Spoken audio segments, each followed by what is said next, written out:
Csecske. A rendkívüli hírekkel. A transzi-óceáni szardellák lepték el a partokat. Mindjárt mutatjuk, hogy hol.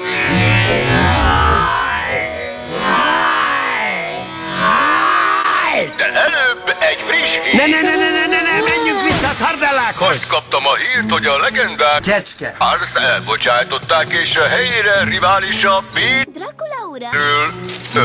Hogyan? Ez azt jelenti, hogy... Dracula ura! Mai legfőbb hírünk! Dracula ura! Új arc! Kirúgták Csecske. azt! Ha továbbra is ez a Scooter Alvarez vezeti fel a sporthíreket, nekem 8. Kapitány, Csecske. még számíthattunk, használható hírekkel szolgált, jobb lenne. Nem csinálunk semmit. Ha azt hiszed, hogy belerángathatsz egy szánalmas akcióba, tévedsz, uram. Amúgy meg pillanatok alatt kap munkát. Az elem rontotta a gyomrát. Tudod, mi a dolgod? Így. Csecske. Ars élőben a bánat és nyomorúság helyszínéről, ami most az életem. Látjátok, Alice azt Újvárosi szőkecsigán!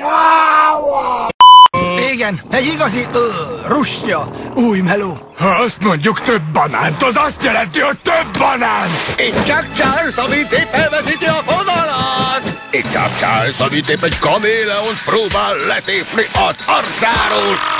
Csak Charles! Az emberszabású maki drámai és királyi terem.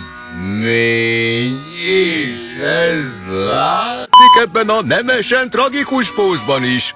A vonzó hódító póz, bölcs gondolkodó póz, meglepő csiklandása jobb farpofából. Beszartak a csicskák! Póz olyan, mint egy én porter. Bizonyára feltűnt mindenkinek, hogy az apró Ocskos gyerek! aki a csapat esze, a másik ostoba Ocskos gyerek! hetetlen nélküle.